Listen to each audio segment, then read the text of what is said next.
joining me today. My name is Zoe Lines, and I would like to first of all thank Leicester Travel Talks for the opportunity and for creating this great platform. It's a great opportunity during the current situation to connect with others online and to discuss travel, and I'm pleased to be here today. Before I start, please bear in mind that what I discuss today are my experiences, and they are not my recommendations, suggestions, and I want to just point out that everybody's experiences can be very different. And I've had some good, some bad, and what I would call probably a little bit ugly as well. But these are all relative, and they're relative to every country. So I'm not actually making any suggestions for other people's travel. They are just really what I've experienced and how that made me feel at the time. I would like to dedicate today's talk to my grandmother. She has been my inspiration for travel. She took me youth hosteling when I was a child, and for her generation, she was actually pretty adventurous. And this was probably the ugly part of the whole talk, and probably not the bit I should start with. But anyway, she actually died while I was in Cuba, which was the first destination I went to. She was a bit sick before I went, and I went because there would have been no question that she'd have wanted me to carry on. So I'd like to dedicate my talk today to her. So an introduction to me. I was 20 when I started traveling, and I went to live in Athens for a few years. And to be honest, I've traveled ever since. I've lived in New Zealand for a few years, and up until 2011, I'd traveled to around about 35 countries. I had been to China for a few months. I'd lived in Australia. So there was quite a range, and some of that travel was really good experience for me. It was quite difficult traveling in China, certainly as an independent person, and especially because I didn't speak Chinese either. Mm-hmm. So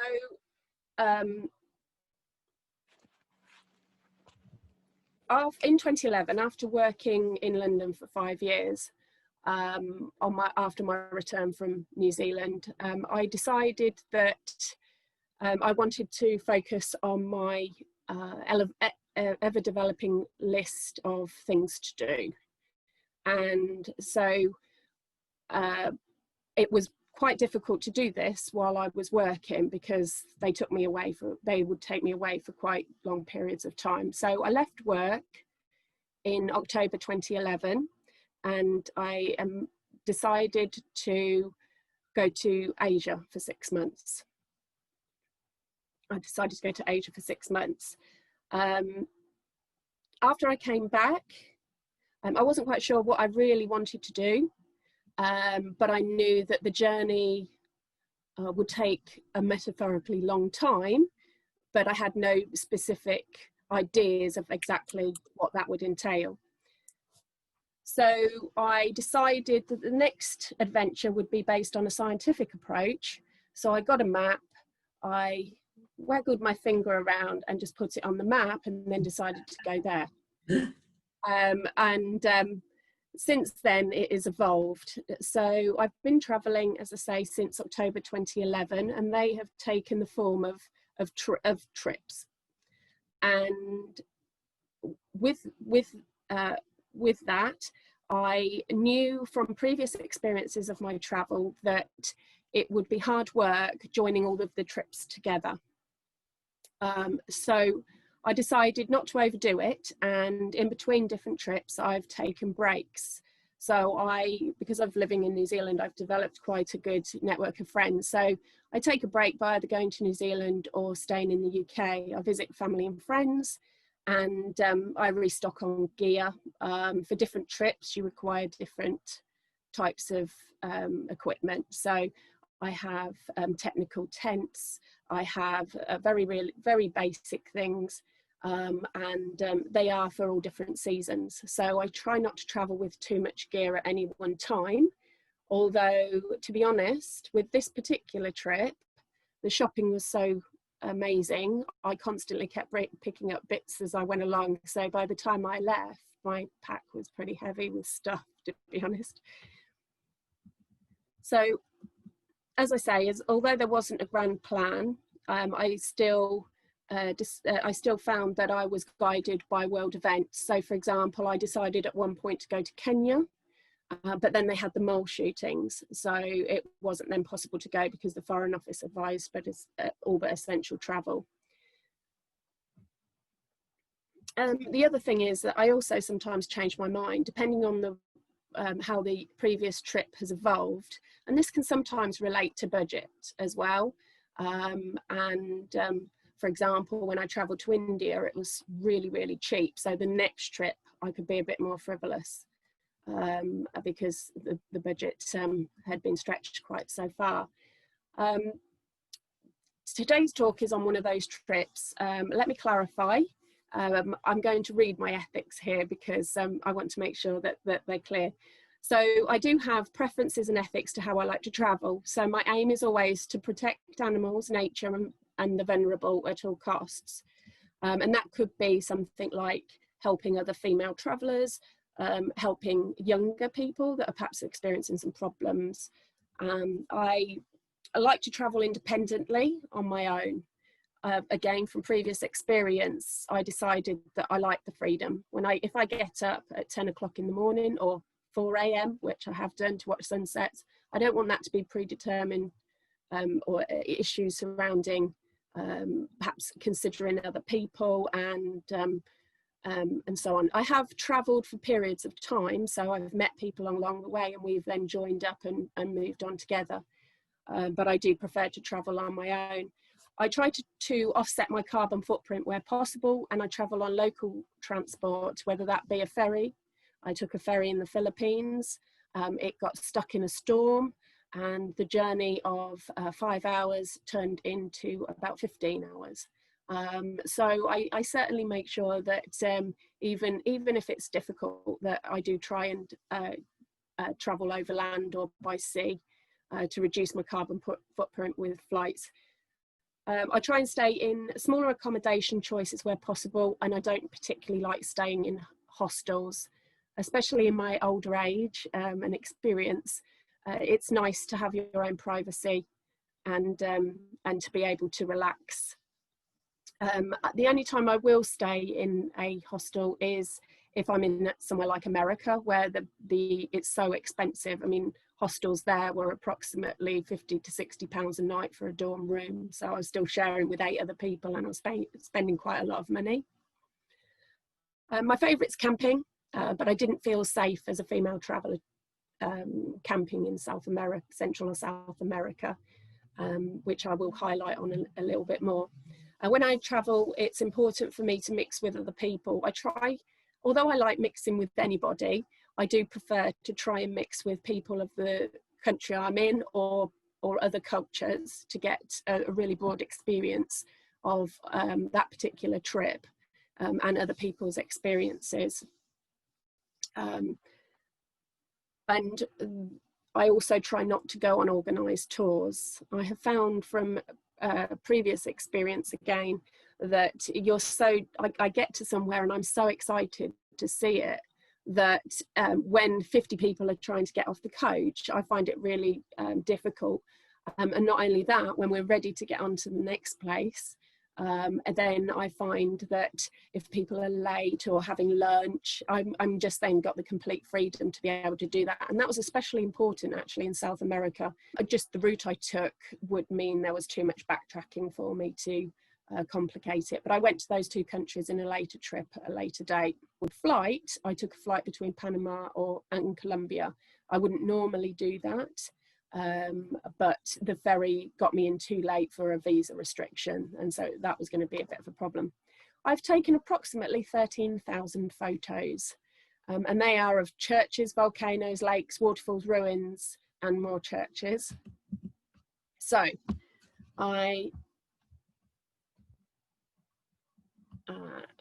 there we go. Where is it gone? There we go. So I started in Hol Yin here. I travelled all the way through to Havana, stopping off on a few places. That's quite a simplistic version of my route, over to Mexico City, Pueblo, Oaxaca, all the way through San Cristobal, Palenque, up to Merida, over to Cancun, down through to Belize, and into Belize.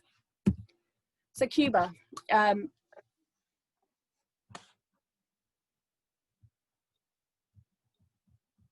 So I found a cheap charter flight into Cuba for £358, and that was from London. I spent my first few nights in a unorganised Casa Particular. I use quite a few online sites and can get some quite good cheap deals now I know where to look.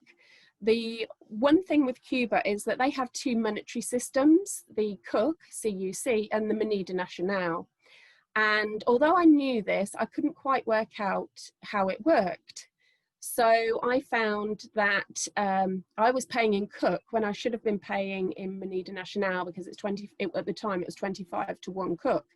So at one point I was overpaying completely for quite a few of the items. Now, I didn't realise this until I met two Dutch guys 2 weeks into my trip who explained how it worked. And then I realised that the mistake I'd had. But I always try and give myself at least a week or so's orientation during my trips to basically make mistakes and learn how things go in any particular country. And every country is really different. So that's important. Now, the one thing that struck me in Cuba is that a lot of, say, for example, this picture here, a lot of businesses work out of their homes. So they'll have a little kitchen and they'll make their pizza out the back, and then you go to the window and you pay and so on. And the other thing that struck me, which I found was really, really interesting with Cuba, is that when you went into the shops, there was hardly anything for sale. They were not, I don't believe, because of the restrictions at the time with the States, they weren't importing lots of products, and a lot of people couldn't afford them. And it's quite regulated. So with that, I found that, for example, in this picture where you went to the market, there might be only maybe 4 or 5 different types of vegetables or fruit available. And it reminded me of a little bit like a wartime rationing. And I found that truly interesting. This shop at the bottom was just a general store. And as you can see, the shelves are quite empty. I went into a stationery shop and literally you could buy one type of pen, one calculator. And I think to me, that was really in some ways refreshing, because it meant that people relied on a lot of other things in the society more so. Things like repairing vehicles, sharing things between communities. And I think that sometimes with too much choice and too much materialism, that some of those things can be lost. So this is a Casa Particular. Now, throughout the whole of South America and Central America, my accommodation, I would pay approximately between £5 and £8 to up to £25. And as you can see, it's actually really nice, and it's certainly better than a lot of places that I've actually stayed in other parts of the world. It was really good value, and they really took care of the accommodation that you were staying in. The Casa Particulars would have approximately anything from 2 rooms up to around about 10 rooms, and they were quite easy to arrange locally or online. Now, at this point, I will mention, before I went to Cuba, I had taken part in some Spanish lessons in New Zealand for around about 8 weeks, but that would have been quite a while before. And when I went to Cuba, I could basically say hello, goodbye, and thank you, and that was about it. Now, with Cuba, I found that not many people spoke English, so I did find that I have to say, at first I thought this wouldn't be a problem because I'd managed in China and the language there is very different, and I didn't speak Chinese, as I mentioned. But that was a big mistake. I have to say, I don't think my experience was as good as it could have been if I had actually been better and more fluent in the language. And it became quite problematic, like with paying in CUC. I had one situation where the person on the bus got quite irate with me because I think he was trying to tell me that he didn't have change for a cook. He only had change for money de national, because the difference is quite vast. And I couldn't understand what he was saying. Cuba's also a really, really vibrant culture. And I felt that I didn't have a full experience with getting to know people and understand what was going on in the local areas. And probably about 8 years ago, the internet wasn't quite as advanced as it is now, well, with everything that you can get online. And so, you know, there were quite a lot of restrictions with regards to that. So, but I did learn my lesson once I got to Cuba. Once I got to Mexico, sorry. So the one thing that I will say about Cuba, and again, most of Central and South America, apart from some areas of South America, is everywhere was super tidy and super clean. And I found that this was actually really interesting. People really took care of their local areas. And I mean, this is some of the architecture in, and as you notice, this was a cemetery, and everything was, as I say, really clean and tidy. So, and the churches. Now, the main religion in both areas is Christianity. And this is really prevalent. There are literally churches everywhere. Now, I have to say, they are a particular favourite of mine, not specifically churches, but places of religious worship. And the reason for that is usually because they are really well kept. There is so much beauty in even the simplest temple in Southeast Asia. People have really taken generally quite good care, and there is a lot of history associated with these particular buildings. So I have actually taken a lot of photos of churches throughout the whole journey, and I haven't put them all in, but I've put a selection in. The stained glass windows are really detailed, and I think in some of the more underdeveloped countries, I think that really shows a lot of care with the buildings that they have there. I've also found that churches actually are quite a good, and places of religious worship are a really good light relief. For example, in some countries where it's a bit more dangerous, going into a church, you feel quite safe. I've also found that it's quite, when it's really, really hot, sometimes I've gone in and I have to say I fell asleep. The architecture in Cuba, again, was quite colonial, but also quite exciting. Even this particular picture here, where the building is not used anymore, you can still see a lot of the history and a lot of the architecture in those buildings. There weren't that many buildings that weren't being used. As I said, that because of lack of resources, lack of money, people take care. So the views, I travelled up to a place called Vinales, and the views were amazing. It's not a heavily developed country, and the nice thing with Cuba was that I kept thinking, if the relations between them and America become better, because at the time Americans generally weren't travelling to Cuba, would I be seeing a before and after? And I found that quite exciting, because that's really rare to be able to do. I've travelled since, as I said, about 20, and I've really seen a change in the way people travel over those years, and how tourism has saturated a lot of countries, and in some ways it has really diluted their identity. But with Cuba, it wasn't like that at all, and literally everywhere you went, everywhere you turned, the culture was just absolutely everywhere. Whether that be through music, whether that be through art. And I think sometimes, as I say, when you get an oversaturation of tourism, or you adopt the other cultures'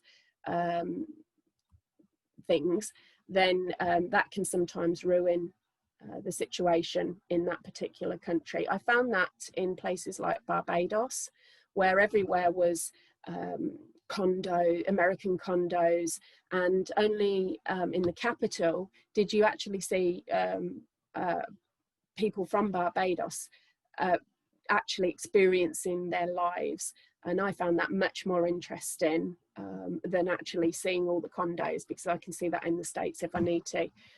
As I said, the art was really everywhere. And this is Inverness. I hired a bike and I went out for the whole day, and I literally just cycled anywhere and everywhere that I possibly could.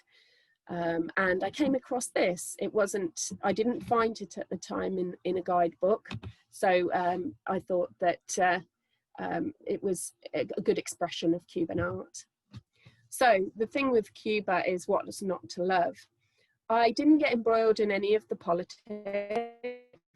I didn't speak the language. And so, as I said, and that's not always a bad thing in some countries. So, as I mentioned, the art was everywhere, all over the spare areas. People would express themselves, and I don't mean in graffiti. I mean actual art. I love the community aspect of Cuba. Everybody was friendly to each other, and you could definitely see that in the way people behaved on the streets. Now, they did have some more, I would say, Americanisms with regards to the cars, etc. But I thought that these were all quite nostalgic of what I was experiencing there. And the music, even if I can't speak the language, the music was everywhere. You could walk down the streets and there would be a small alcove somewhere, and there would be someone singing or dancing, and you could walk in and sit down, and people would smile at you. And I just really, that really was a very interesting and good experience, positive experience that I certainly brought away from my time in Cuba. So this guy was lovely. He was in Camagüey. I couldn't understand a word I was saying. I just kept saying Casa Particular, and he drove me around he cycled around for about an hour looking for something for me. So again, you know, there are times where you can bridge the language barrier, but he was such a nice guy, and I asked him if he would mind if I took his photo. He looked really surprised at me, because I think most people that travel to Cuba go a lot on organised tours, certainly at the time, went on organised tours and would stay in the really commercial areas on the sort of north coast. So I didn't see many people that while I was travelling. I met one English guy and two Dutch guys on the bus up to Santa Clara, but that was pretty much about it. And so for this, the one thing that Cuba is particularly famous for is Che Guevara, and love him or hate him, as some people did, he was actually well respected within Cuba, and he was very much ingrained in their history. He spent a lot of time there. And one thing I did find was really, really fascinating was learning about his history in a place called Santa Clara. As I mentioned, I met a couple of Dutch guys and an English guy traveling up to Santa Clara on the bus. And we all decided, this was one of those times where I shared, we decided to get some accommodation together. So we all went in, and they were very gentlemanly. The Englishman had been drinking a bottle of whiskey on the bus up to Santa Clara. When we got there, he was quite drunk. And so I said, oh, well, I think it's probably a good idea if you go to bed. And he agreed. And then we went up, me and the two Dutch guys went up to a restaurant further up, and we had started to have dinner. He then came staggering up, he sat down, and I thought, you are very drunk. And I said to the Dutch guys, I think you'll find he's possibly left the door open to our accommodation. And so one of those, I said, I think it's probably a good idea if I stay with him. And one of those guys went down, and sure enough, he had left the door open. Nothing had gone. So that was certainly a positive experience in some ways of Cuba. Yeah, that was quite an interesting experience. He was very apologetic the next day, and then I never saw him again for the next 3 days. He literally hid in his room for the whole time. So you do meet some very interesting people as you go along. Zoe, I'm awfully sorry about this. It's Peter here. Yeah. I've just realised that we've only got 2 minutes left, and that's Oh, right, okay, that's fine. So then I travelled on. Thanks. Sorry, yes, I did see that now. As I said, I can chat a little bit. So then I travelled on to Mexico. I had read a lot of information about Mexico, and I'd oversaturated myself with information. And I found that I was a little bit concerned about going out from all the information on the Foreign Office website, etc. So for a bit of a rest, I decided to take a few days off, and I just stayed in my hotel. And I came out after a few days, after a good rest, just a binge watch of a bit of American telly, etc. And the views were spectacular. I absolutely love Mexico. It is one of my favourite places, and I have been there 5 times in total. The architecture is amazing, as you can see from this building, and the art is absolutely superb. One of my most favourite museums is in Mexico City, the Archaeological Museum, and as you can see, the wealth of artefacts that they have there is amazing. My favourite ruin well, actually I've got a few, but one of my favourite ruins is Chichen Itza, and that is on the way, is on the eastern area of Mexico. I stayed in a town nearby because I knew that it was really important to get there early, because it's like a lot of the really major sites in the world where it gets absolutely packed. So I was really lucky. As you can see, there is literally nobody about. I think there was about 3 of us in the queue before we went. So where I left off. So as I said, so I arrived in Chichen Itza as soon as it opened, and this was the perfect time. And I find that with a lot of places. It was the same with Angkor Wat in Cambodia as well.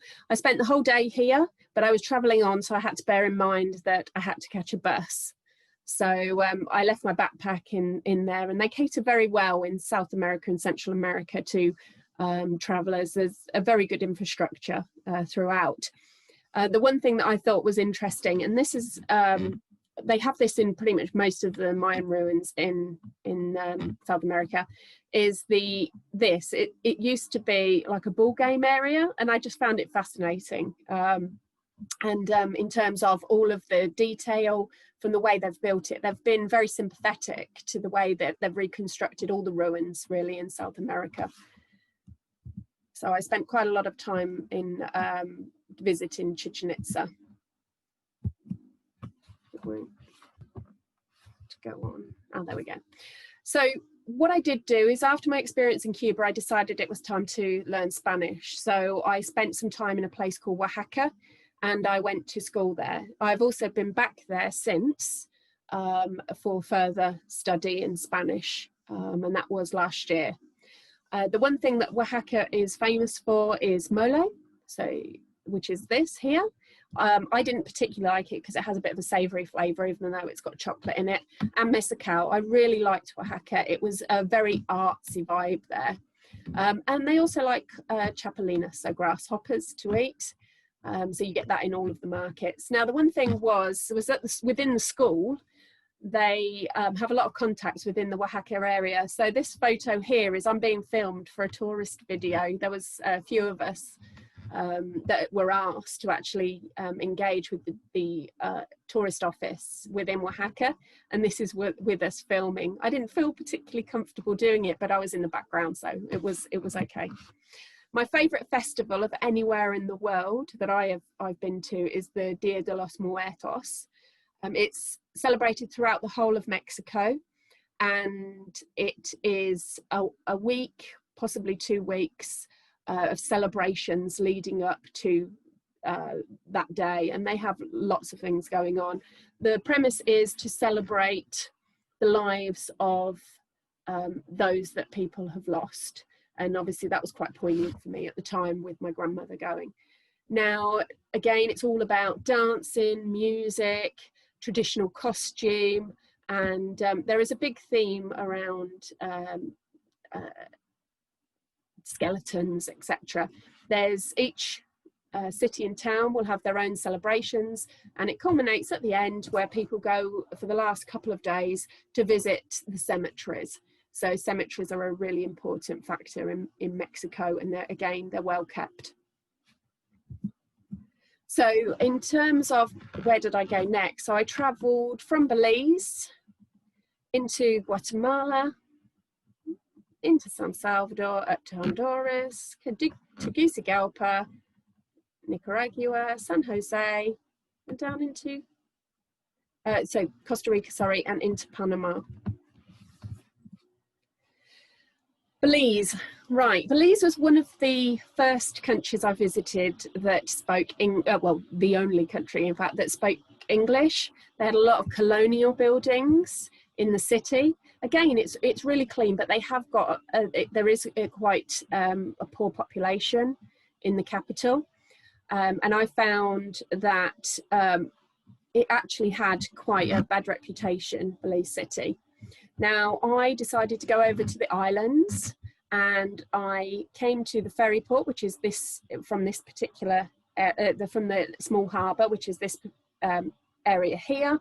And an hour earlier, somebody had been shot, literally, on the area I was walking through. So sometimes, you know, you kind of cross your fingers and hope for the best with most places. And although some not such great things have happened, I have, to be honest, been very lucky. I've never been really sick, and I have come out reasonably unscathed so far. So, but we'll come on to that.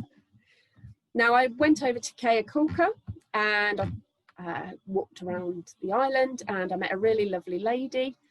She gave me a room in her guest house. That was quite basic, but again, it was still really well kept. Then I walked along the beach area, and I came to this house here.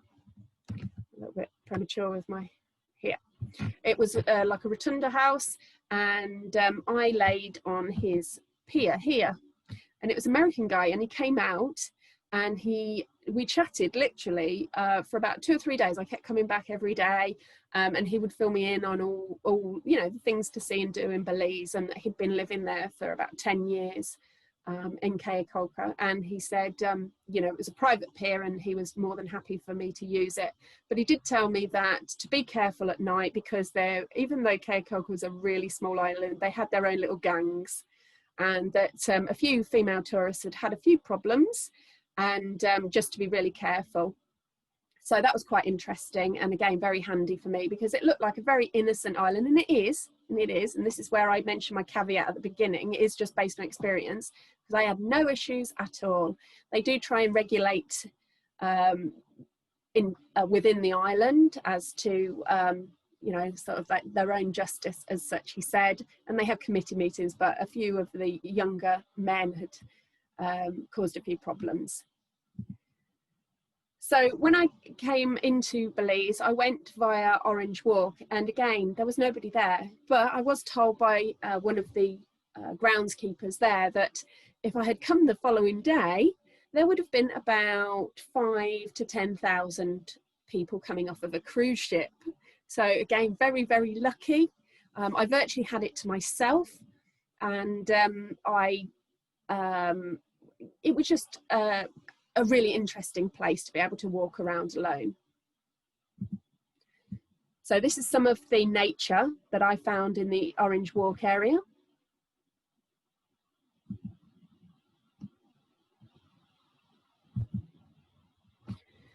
And after there, I travelled into Guatemala. I caught a boat from, I can't remember the name actually, and I was going to Livingston, and I got somehow I'd got delayed, because again, there is an issue with things like public transport, and everyone works to their own time, as they do in a lot of countries.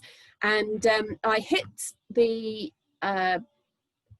small boat launch area in Guatemala at around about 5, 6 o'clock. Now, from previous experience with problems with immigration, I knew fine well that I had to go to the immigration office, which was further up the road, but I was going to miss the boat to do it. And again, previous experience has taught me that does not matter. It is very important that you follow the immigration rules because this could cause you problems at a later date. And so I went to the immigration office, came back, and the next boat wasn't until about 10 o'clock at night. The problem with that is that then a storm came in. So I was on a little tin boat with about 30 other Guatemalans going to a place called Livingston. It was about a 45-minute journey, and that's all I knew. The storm came in, they put a big tarp over us, and I can honestly say that is possibly one of the scariest, that is in my top of scariest moments that I've experienced. It was pitch black. I had no idea where I was going. I couldn't see the land. The rain was falling down, and every time the boat hit the sea, it went pow, and it literally sounded as though the hull of the boat was actually going to cave in any second. I had no idea how they were navigating. And then I got brought back to reality when the girl next to me turned on her phone and was just simply playing a game. So I thought, oh, well, obviously no one else is particularly scared at this whole experience, but I had white knuckles literally by the end of that. So I arrived into Livingston and it was pitch black. Couldn't work out why, but I did have a bit of Spanish, so we went along, and I met two really lovely young men. Now, generally traveling as a female, you try not to chat. There's a fine line between being very friendly and causing problems for yourself if you are considered to be too friendly. Now, in my aging years, this has not been as much as a problem as when I travelled when I was younger, when it could cause a few problems. And I thought, oh, do I trust them? Don't I? It's pitch black. I don't know where I'm going. I'll trust them. So I trust them, and they were absolutely lovely. They took me to a hotel, which was a bit too expensive for my budget. They took me somewhere else. I stayed there for the night. The whole hotel was totally full of men. So, and that was quite a basic hotel, and it was just literally just breeze block walls. I had a candle. I showered in the dark, and then by the morning the light came on, and everything was all lovely. So, you know, pretty unscathed by that, but it could have gone a lot of different ways. So this is a communal area for washing, which I thought was quite interesting. Now, the one thing I did find is on the with all the rivers, then there are a lot of them in South America. I remember approaching one river once, and I thought, oh, this is lovely, small waterfall. I'll go and wash my hands in it. Oh, I might even take a swim. And then I decided not to, because I then remembered that earlier from another river, literally the whole town had been washing their clothes, I don't know, motorcycle, but all sorts of things in the river, and all that water was coming down. And it's a good job, because then I went, when I walked back, I found that exactly the same thing had happened. So, you know, it was quite interesting when those kind of things happened. So Yaksha, again, another one of my favourite temples. Monkeys, well, not monkeys, animals all over the place. Again, I went quite late in the evening. The sunset was just absolutely spectacular. There was only about 3 other people. And again, you know, the ruins in South America are just astonishingly amazing. And history is certainly something that's an interest of mine. So I spent a lot of time at literally as many ruins as I possibly could. And I never got bored, not once. This is a very famous market, and it's absolutely amazing. This is the market that I used in my title information. The one thing I thought was interesting, and this flowed throughout, especially in somewhere like Bolivia, is that it is interesting. I mean, I walk around, a big smile on my face, hi, I'm happy to meet anybody, etc., especially again with my bit of Spanish. But the one thing I then found out was that when I was in Bolivia, people didn't seem particularly happy, and I thought, well, maybe it's because you know, issues they face or whatever. And then I found out it's because they literally just don't walk along the road and smile at random people. And I thought that was really, really interesting, the fact that, you know, there I am as a tourist, etc., but I seem quite strange walking along smiling at everyone. And you did find that a little bit. Children were just especially pleased to see you, etc. And I thought this was quite interesting because I then showed children that this is what they can expect from their ice cream van. And with all of the markets, amazing amount of arts and crafts, handmade materials, and people come down from the mountains and all the really rural areas to be able to sell their goods, but also to buy them. So that's nice because it's not a commercial tourist market. There are some tourist items there, but to be honest, they're all really good stuff. It's not like it's all pre-made in a factory somewhere else. So Chamonix, this is one of my favourite waterfall areas. I love waterfalls as well. In fact, I'd just say I love everything really. This was a series of pools, and this fed from the Cabajon River. And again, I spent the whole day. We travelled down, and this was a tour because I had to get the bus with other people to here to go on to Guatemala City. I wouldn't have been able to do that, but it wasn't a tour as such. You got off, you did what you liked, and then they got back on and you went, and that was quite a few hours later. Now in Central America, lots of volcanoes. One thing I tried to do as much as I possibly can, and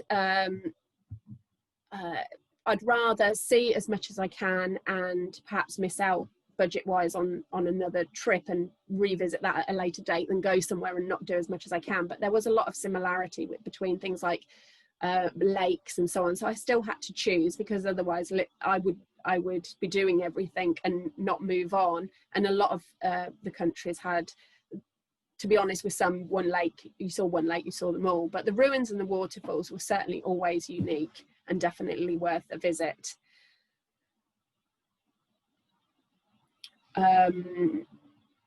But one thing I did miss is that I didn't go sandboarding down the volcanoes in Guatemala, and I think I probably would have liked to have done that actually after the event. But yeah, so that's just a sunset. There's not huge amounts in this, but there are a lot, and the reason for that is I didn't always go out a lot early at night or early in the morning or late at night, because it wasn't always recommended.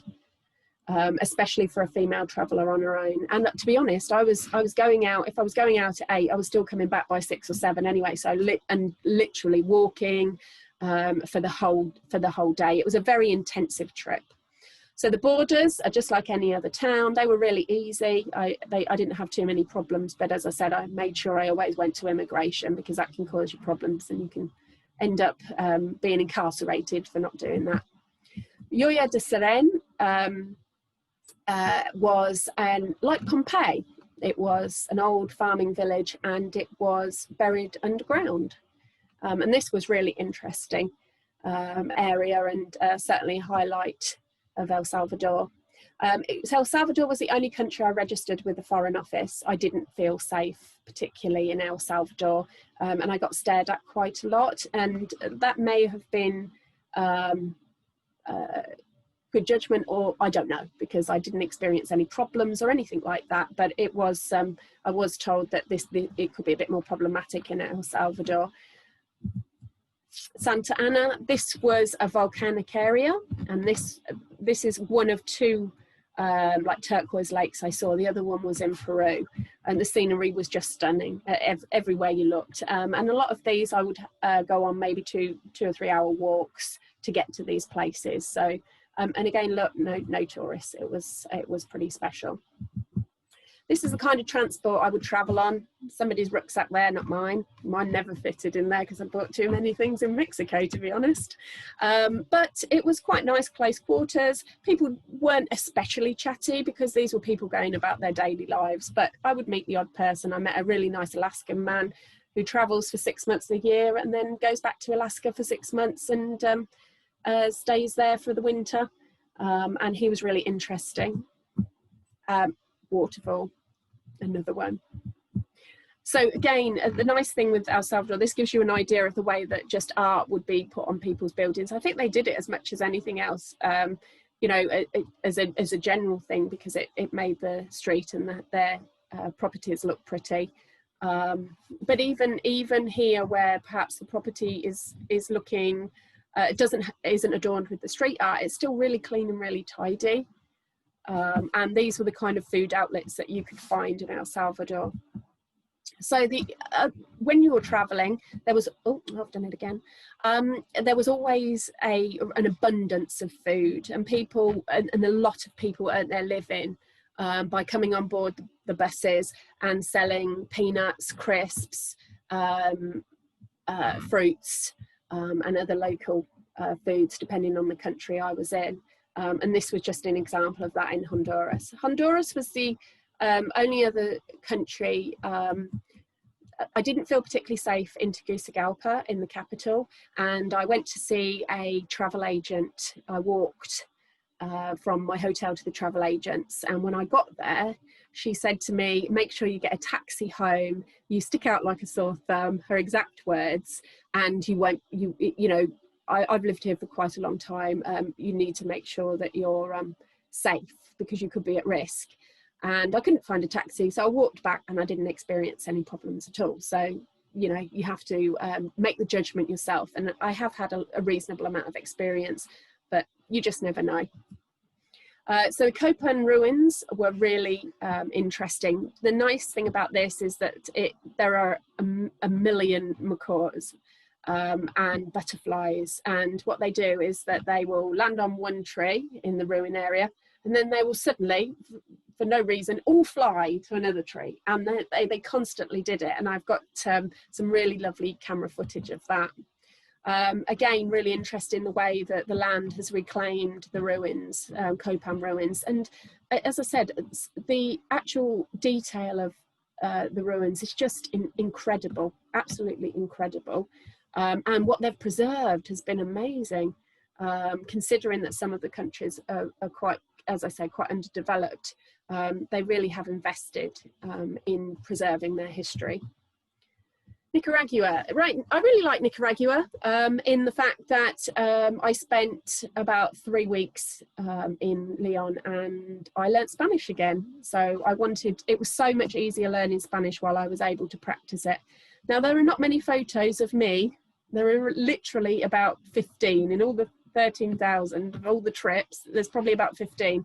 And the reason I did that is because my friend told me there was no way at all she was ever going to watch 43,000 photos, but she would watch the odd one of me. So I posted those specifically for her, but there aren't many of them. It's not easy to take photos, and to be honest, I don't really, I want to take the scenery. I don't want to see myself.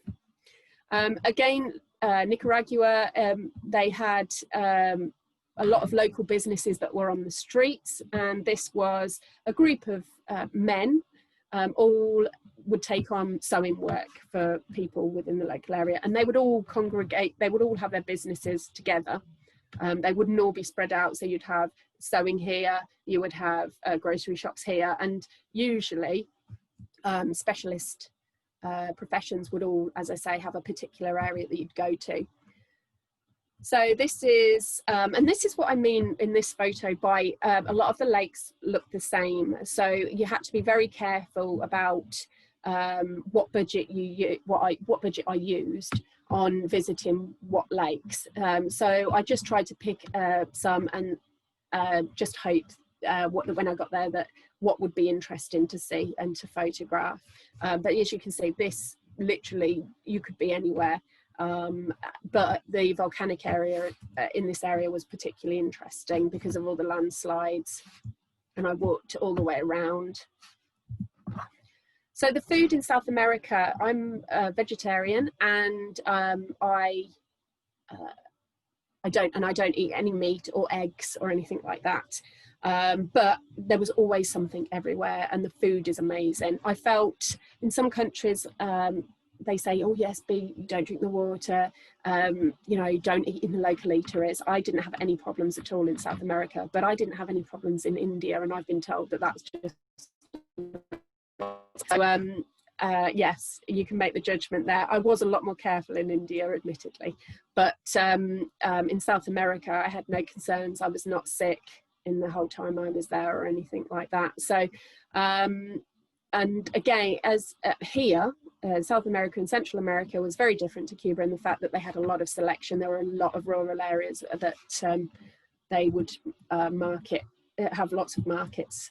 Costa Rica, a little bit of their architecture here. I didn't spend huge amounts of time in Costa Rica. It was probably a bit more touristy and Americanized than a lot of other areas. It was still really interesting, the architecture, etc. But I'd already seen a lot, as I say, with the lakes and volcanoes by the time I got to Costa Rica. So one thing with Costa Rica, and this was the same with Colombia and Bogota, was that they had a lot of street art. And again, it's just fascinating walking around. One thing I did do in Costa Rica is I zip-lined. It was quite interesting. It wasn't the scariest zip-line I've done because it was a through canopy. So you didn't really realise the depth, and it wasn't always that deep, but it was really interesting, and it's a really beautiful ecosystem in the Monteverde area. Another church. Oh, the one thing I will say is that that was really interesting was that I did find that it was coming up to Christmas time, and a lot of the churches would have the nativities out, and they would go really make an effort with mechanical toys and all sorts. So some of the nativities and some of the Christmas scenes that they did were really, really interesting. Panama Canal. Panama, this is the reason I went to Panama, really. It was to see the canal. Little boat versus big boat. The one thing with the Panama Canal is there is actually a lot of really amazing ecosystem along the whole canal. And the one thing I really enjoyed was the museum. It just showed you what a feat and what effort it took of human life to actually create it. I found that really interesting. So the South America route, I came into Colombia, through Ecuador, through Peru, up, back, Bolivia, Argentina, all the way down to Buenos Aires, all the way up into Uruguay, and then I went to Rio, Brasilia, back to Rio, and out to Canada. As I said, in Bogota, the street art was just amazing, and it was absolutely everywhere. There was also a lot of graffiti as well. But Bogota was a really amazing city. I did some whitewater rafting. I met a gentleman called Oliver who was from Canada, and I visited Oliver. This is Oliver here. I visited him a few years later, actually, in Canada. He was a really nice guy and was very welcoming. And this was the second time I'd whitewater raft. Now, the one thing with Colombia is that it has got quite a bad reputation. Now, I was on the road. I had visited the convent de Eje and El Fossil, and I was coming down the road, and a car stopped, and they asked me if they wanted a lift. It was a man and a woman. I thought, oh, although I was a bit more trusting of that combination, and they picked me up. And they said, "We're going to see the terracotta house. Would you like to come?" I said, "Okay, yep." Fair enough. So we went to the terracotta house, and it was really, really interesting. The whole thing had been made by one person, and everything inside was this type of architecture. And the most interesting part about this day, although the house was really fascinating, was the fact that I had a chat with this couple, and they said that Colombian people were trying their absolute hardest to try and encourage people to travel, because they wanted to tell people that Colombia was not about drugs, and although that had been the thing that had been very much in the public eye, they really wanted to encourage people. So a lot of Colombian people were making a really big effort to embrace tourists and to show them how great the country was, and they really did. I mean, we had a fantastic conversation. We spent the whole day together, most of the afternoon together. And they were an absolutely lovely couple. So that really relieved me, and it really gave me a completely different perspective of Colombia. I went to Ecuador, loads of extreme sports stuff in Ecuador, and I did some canyoning, and with a really nice group of people, and I felt really safe, which I wasn't too sure whether their health and safety would be completely on it, but they were. And a lot of countries now will actually have a really big range of international people, either teaching local people or actually working for the companies. I went to the Condor de Parque in Ecuador, and this was quite nice because I don't like zoos and where animals are really confined. I refer back to my original preference with travel is protection of animals. But this was actually a really nice educational facility, and I think they were very responsible. Otavalu Market, fascinating. Everybody comes and sells the animals, and so it's a really raw, rural market. Peru. I'm not going to go on too much about Peru, one, because I'm running out of time, and two, because it was just wall to wall stuff to do. I went to Machu Picchu, and to be honest, I did so much in Peru that it would require so much conversation. It was really hard to just pick out a few. So I went to Lake Titicaca, and this is just an idea of local people. And I tried to not take too many photos of people because it's very intrusive. And so I try and respect that. So I always ask, and I did ask this group here, although I'm not too sure they actually understood too much about what I was saying, but we got by. And they had the NASCAR lines. I went up in a plane, and it's a private plane. There was about 4 people, and I was told after the event not to eat any, or just as we were about to get on, not to eat anything, and I had apple pie. And the plane goes like this constantly because there's so much to see and do, and I was not very well at all. But once I got back on ground, I was okay. So Bolivia, I did the Death Road. This is a really, a lot of people actually die on this road, but I cycled quite a bit, so I felt pretty confident. It was absolutely amazing. The views were spectacular, and you could get to some really good speeds down the roads, and you weren't really affected too much by the traffic either, and that was a great day out. I really enjoyed that. Potosi, went to this mine. I went in about here, into this mine. Now, this mine has a significant amount of collapses. They have quite a few people die because what's happened is people have gone in and dug all of their own tunnels. So it's really easy for it to collapse. Now, I kind of knew this before I went, but this was a very much a cross my fingers moment, and health and safety, there wasn't. But I took the risk and I did survive. I think you have to, when you travel to a lot of places, there has to be a bit of a calculated risk involved. They hadn't had one for about a year or so. So as I say, cross my fingers, but that was really interesting going inside, and really understanding that people had had some really horrific conditions in the way that they work. So if you can see, this was Argentina. Lots and lots of really good architecture, but this is actually where Eva Perón is buried.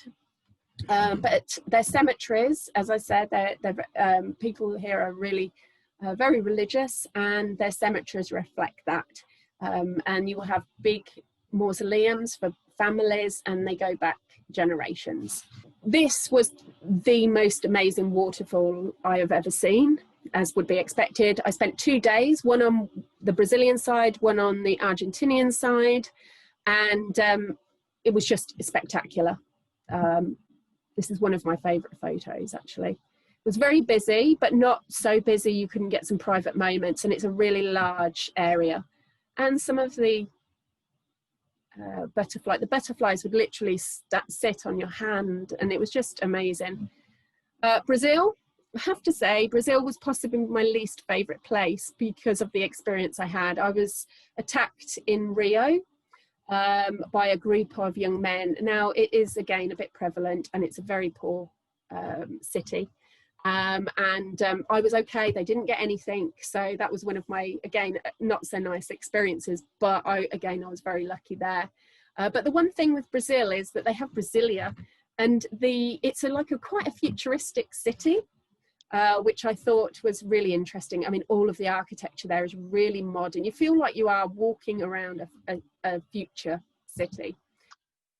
So, and also just to say to everybody that Zoe, usually we mention a charity that the speaker would like us to support if we wish to, and Zoe's choice is the RSPCA Northamptonshire.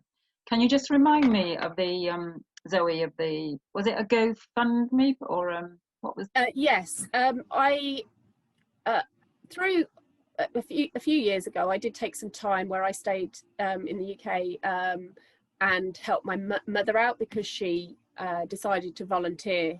And it's amazing how getting back to some really simplistic ways really changes your perspective. And I think that that's why it was working for a dog charity. And it was a really important moment for me in becoming much more aware of my contribution to animals. So I have then got much more involved in a lot of organisations relating to animals. So I've picked the RSPCA Northampton is because although they're a heavily funded organisation charity, they actually aren't locally. And so I know that that they have struggled, especially because of coronavirus, but generally because people have this perspective that with the large organisations, all that money put into the central pot goes everywhere, and I've since found out that that doesn't. So that's why I chose them. But it is a GoFundMe page. I'd have to go back, but I can certainly give you the web address again. If you'd like. Do you want it now? Can you just, sorry, I wrote it down somewhere and I can't see where I wrote it. So no, that's I think all right. it was just GoFundMe. Northampton. If you actually RSPCA put into Google, Northamptonshire, yeah. And if you put into Google RSPCA Northampton, it will actually bring it up, and it gives you the option to donate if you want to. That's brilliant. Thank you so much. Thank you. That's all right. So does anyone have any questions? Those of you who've joined back, is there anything you want to share with Zoe or ask her? Don't forget to unmute yourself if you do. Hi, it's Viv. Viv, hi Viv. Hello. It's a very stupid question. It doesn't really fit with the talk, but how, Zoe, do you actually fund yourself to good travel? Yes. Actually, the question I'm asked the most, but in a really indirect way. Is it really annoying? No, because I understand it. It's been quite a long time, and to be honest, for all of my trips, I save. I mean, there have been times, certainly years ago, not so much now, but there have been times where I've held 3 jobs. And generally it is literally just savings. I'm also very, very good with budgeting and with working out. I used to lecture. I lectured in travel and tourism in New Zealand, and sort of old professions. Years ago I was a travel agent, so I know what is a good deal. I don't think you could possibly do what I've done without really understanding how to do that. I did meet a guy who's called the Broke Backpacker, and he asks people to put him up and so on, which I think is a lot easier if you're a man, just approaching people and sleeping in a hedge. But I also know that a lot of the countries I travel to, people are quite poor, and I am not going to, go in with my privileged lifestyle, which essentially it is in comparison. I'm not classing myself as a wealthy person or anything like that, but in the UK. But in terms of going to those countries, I personally don't choose to travel like that. But I do know people who do. I have seen people begging in some of the poorest countries that I've traveled to, and they are from developed countries. Now, I know people have hardships, they get robbed. I've been robbed 4 times.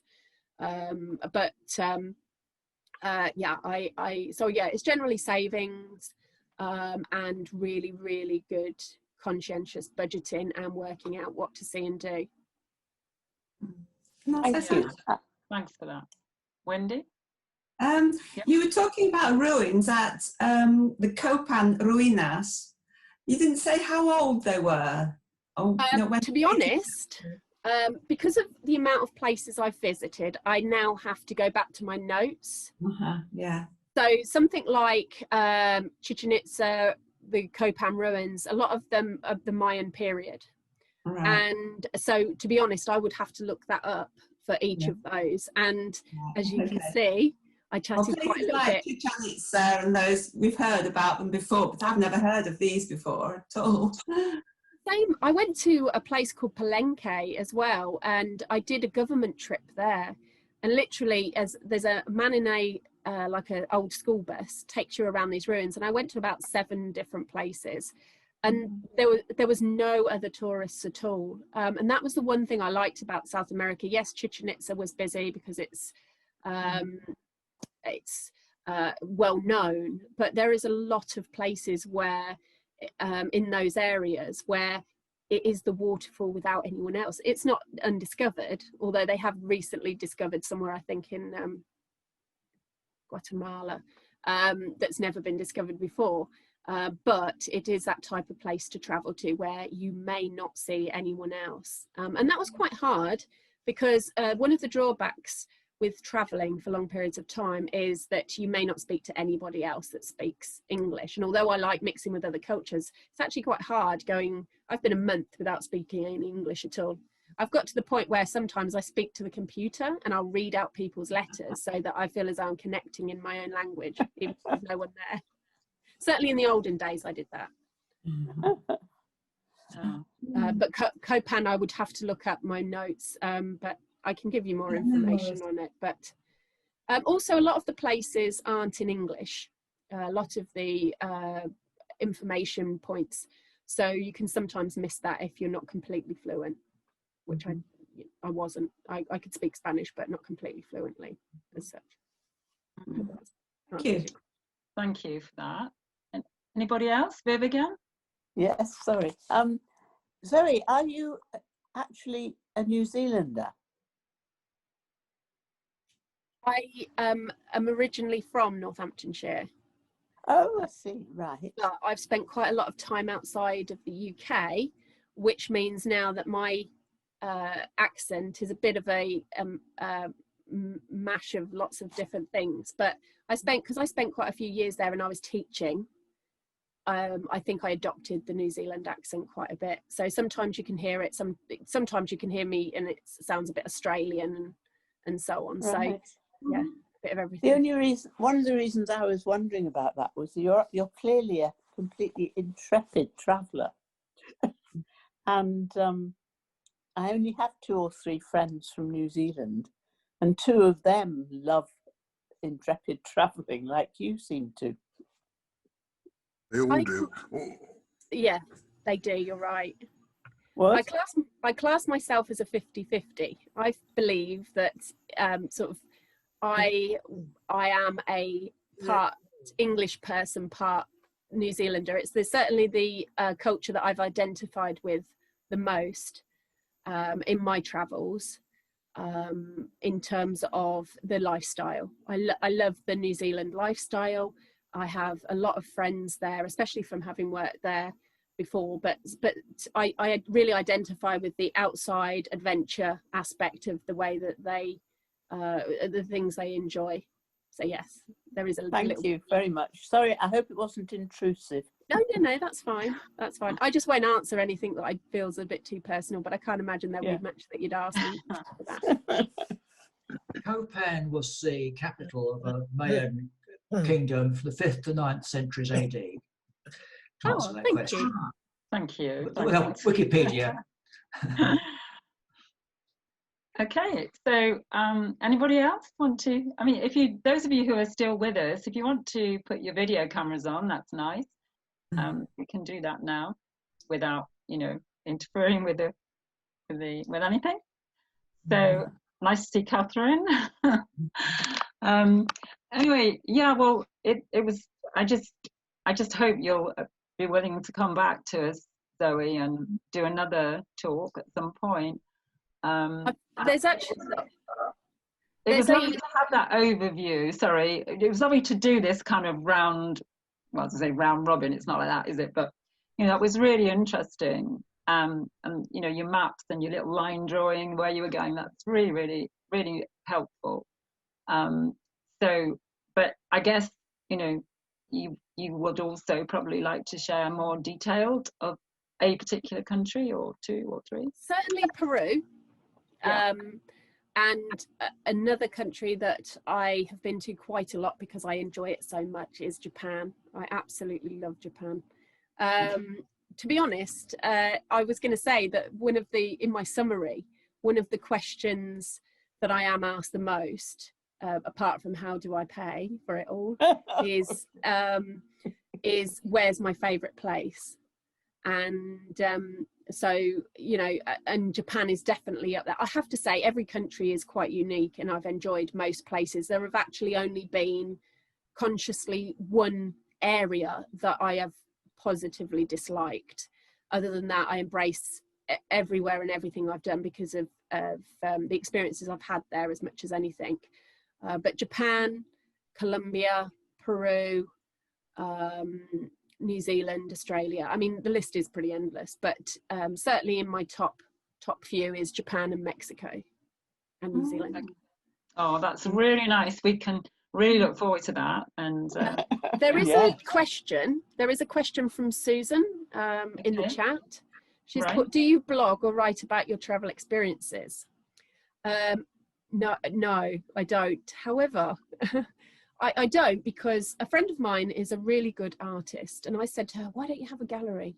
She said, because then my art would become my work, and I don't want to stifle my enjoyment or my creativity from it. And I thought that was a really good way of actually expressing it for myself.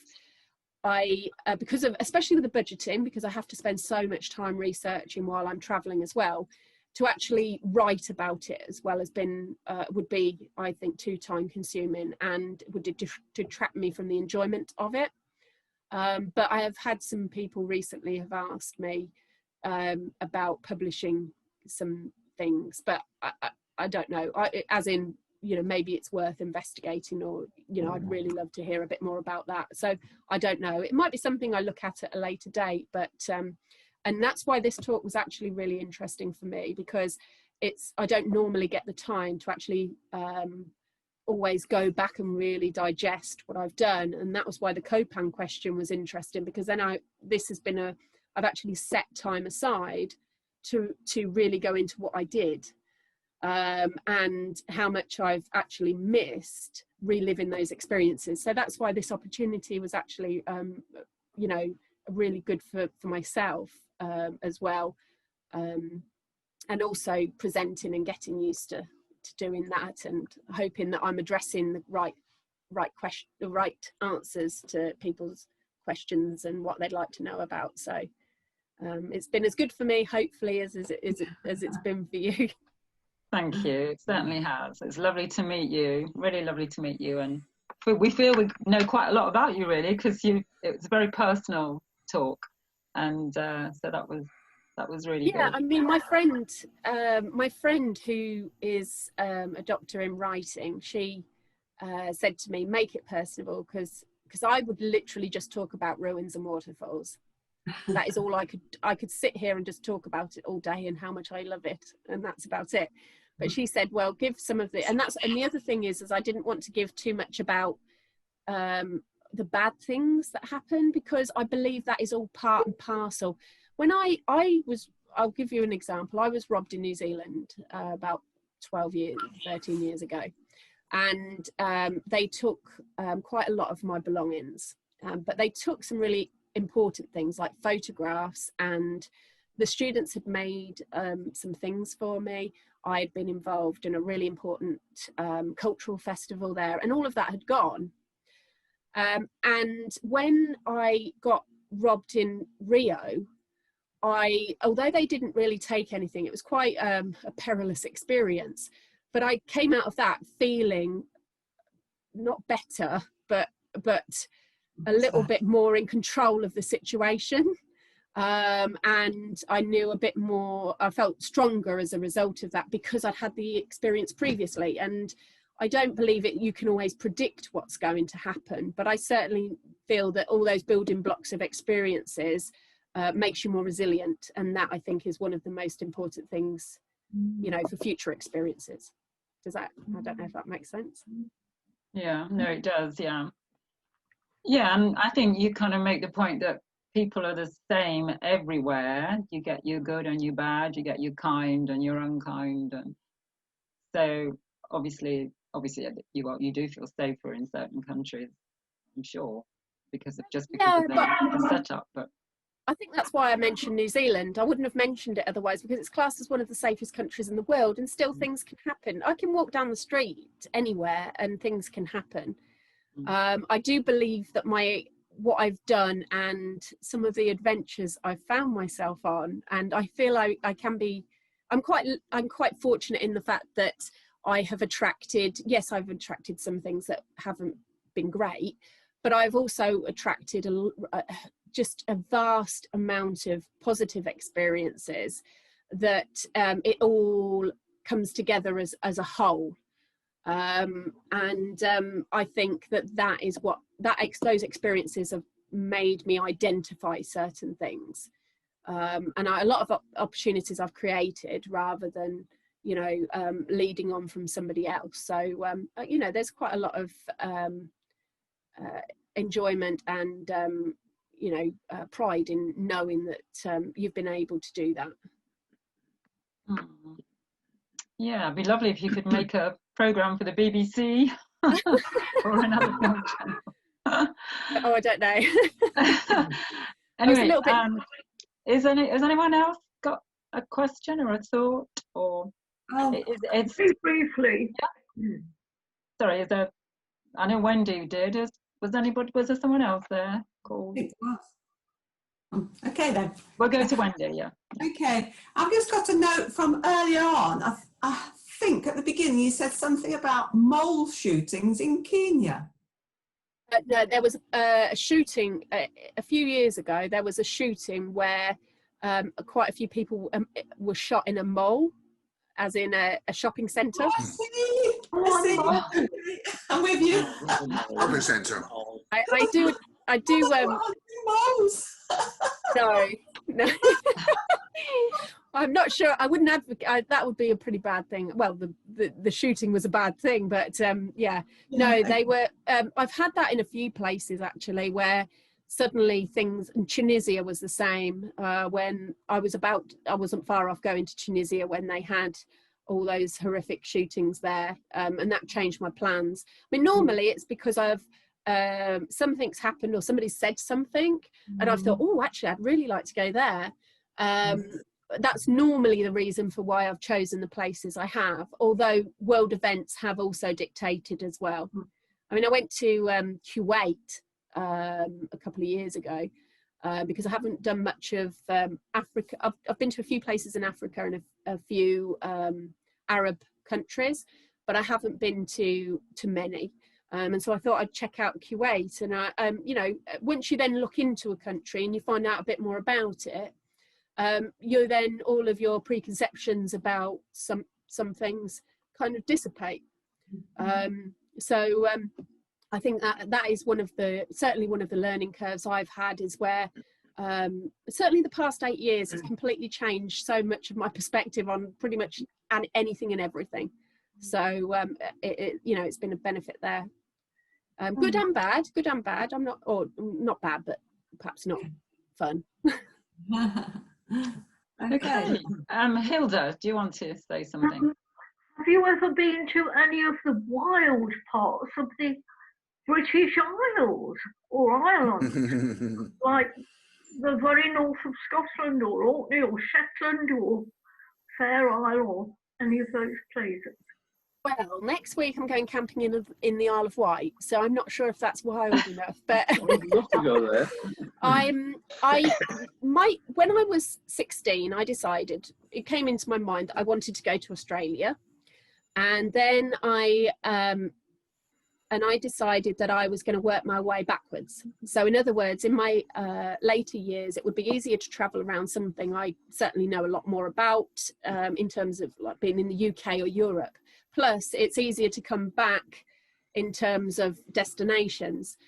So that is why I've really gone further afield, I think. And as I say, I'm working my way backwards. But having said that, in that first year, I decided to go for in my first year, I decided to go for a month in Scotland. So I visited, but I couldn't, there was so much to see and do that I didn't get north enough. So at the moment, I'm going camping next week for well, as long as I can camp for, within the UK. And I'm hoping to sort of work my way around. So I hope to do a lot more in Wales and Devon. But yeah, Scotland would in the north of Scotland, that would definitely, and some of the islands would definitely be exciting.